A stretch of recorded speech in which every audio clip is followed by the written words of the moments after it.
97% des scientifiques travaillant sur le changement climatique estiment que la Terre se réchauffe en raison des activités humaines. Pour bien comprendre la responsabilité de l'homme dans ce phénomène, il faut d'abord s'intéresser à un mécanisme qui, lui, est parfaitement naturel, l'effet de serre. Voilà comment ça marche. Lorsque la Terre est éclairée par le Soleil, sa surface réémet vers l'espace une partie du rayonnement qu'elle a reçu. Sauf que les gaz à effet de serre, comme le dioxyde de carbone, le méthane ou le protoxyde d'azote, retiennent une partie de ce rayonnement infrarouge émis par la Terre et lui renvoient, ce qui contribue à la réchauffer. Or, c'est justement cette mécanique que l'homme a déréglée. Combustion du pétrole et du gaz, déforestation, agriculture intensive. Depuis la révolution industrielle, les activités humaines émettent de grandes quantités de gaz à effet de serre, principalement du dioxyde de carbone et du méthane. Ces gaz s'accumulent dans l'atmosphère et atteignent désormais des niveaux records. Pour le CO2, par exemple, sa concentration est passée de 270 parties par million à la fin du 19e siècle à près de 400 parties par million aujourd'hui. C'est la concentration la plus forte depuis 800 000 ans au moins. Conséquence, l'effet de serre s'intensifie.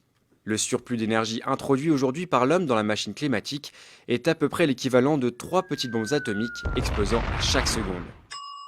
Et les conséquences sont dramatiques. D'abord, sur les températures. Aujourd'hui, la température moyenne terrestre a déjà augmenté de 0,8 degrés depuis la fin du 19e siècle et les épisodes caniculaires sont plus fréquents.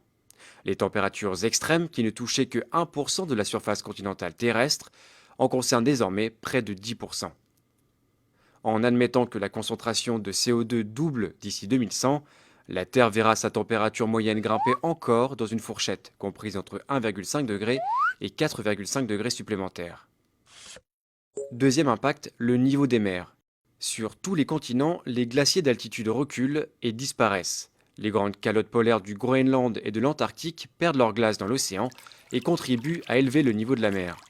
Si la banquise antarctique voit sa surface augmenter légèrement du fait d'un renforcement des vents, la banquise arctique, elle, a vu sa superficie fondre d'environ 30% depuis les années 80. Résultat, le taux moyen d'élévation de l'océan est aujourd'hui d'environ 3,3 mm par an, mais ce taux est appelé à s'accroître à mesure que les émissions se poursuivent.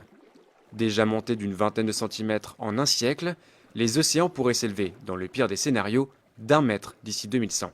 Les petits États insulaires du Pacifique ou de l'océan Indien, comme les Maldives, seront les premiers à disparaître. Troisième élément directement touché par le réchauffement climatique, les précipitations. Dans les latitudes moyennes et hautes de l'hémisphère nord, les scientifiques s'attendent à davantage de pluie. En Californie ou dans le bassin méditerranéen, ainsi que dans toutes les régions déjà arides, ils prévoient des sécheresses plus longues et plus fréquentes, ainsi qu'une réduction du débit des fleuves. Le problème, c'est que les centrales thermiques et nucléaires sont justement refroidies par les cours d'eau. Ceci pourrait donc avoir des répercussions importantes sur la production d'électricité. Enfin, l'un des effets les plus méconnus et les plus inquiétants du changement climatique en cours reste l'acidification des océans. Le CO2 excédentaire se dissout en effet dans les eaux de surface et les rend plus acides. La rapidité de ce phénomène est inédite depuis 300 millions d'années et les scientifiques ignorent les effets qu'il aura d'ici à quelques décennies.